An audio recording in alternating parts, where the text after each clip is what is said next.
बाबा से मूंखे कुछ अञा ॿियो चकर नज़र थो अचे। एसपी ज़रली जे रस्ते तां वापसि मोटण ऐं शामराज जे घर वञनि मूंखे महज़ इत्तेफ़ाक़ त नथो लॻई। वो आख़िर चवण छा थो चाहीं शहरोज़ ख़ान? बाबा जानी पंहिंजे ई माण्हुनि जे विच में को अहिड़ो एसपी ज़रली जो एजेंट आहे जेको हुन वटि ख़बरूं थो पहुचाए। पर इहो कीअं थो थी सघे?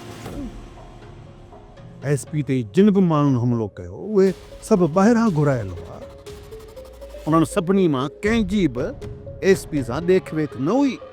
त पोइ छा एसपी खे को इलामत मथां अची लथी छा जो हुनखे इहा ख़बर पहुची त मूं ते हमले थो थिए? शहरोज़ पुट, कॾहिं कॾहिं इंसान खे हुनजो भाग बि साथ ॾेई वेंदो आहे। कुदरत न जंहिंखे बचाइण ते अचे त पोइ केरु छा थो करे सघे? बाबा सी तव्हां बि कमाल था कयो। एसपी असुल ॼण 5 वक़्त निमाज़ पढ़ंदो हुजे, वॾो को परहेज़गार हुजे या अलाह जो बानो हुजे जंहिं ते इहा ख़ासि अलाह से महिरबानी कंदो हुजेसि। हीअं नाहे, ईअं नाहे शहरोज़ पुट। रब न जेकॾहिं कंहिंखे बचाइण ते अचे त पोइ हू उन जा ॾोह सुवाब कोन ॾिसंदो आहे।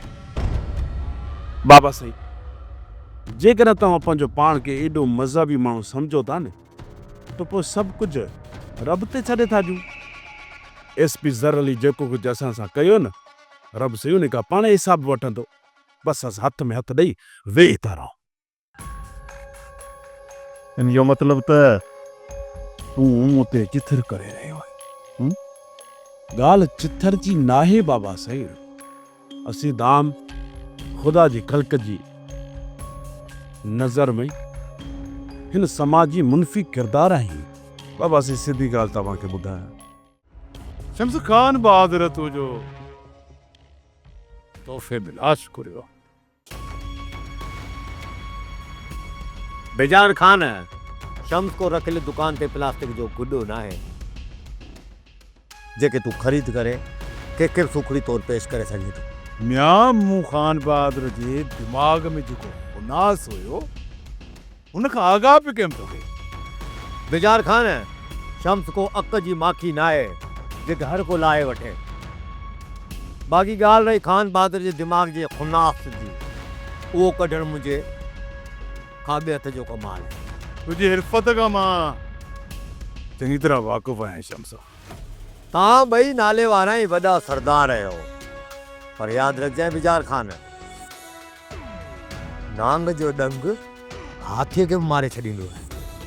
अड़े यार, हाणे कावड़ खे छॾ, तो सां कुझु ज़रूरी ॻाल्हियूं करणियूं आहिनि। सोप सीरियल वेरन जी वस्ती तमाम एपिसोड्स ॾिसो HD क्वालिटीअ में। विजिट करियो असांजो YouTube channel Sindh TV HD drama. Subscribe कयो असांजो official YouTube channel Sindh TV HD drama ऐं वधीक अपडेट लाइ बेल आइकन खे क्लिक करियो।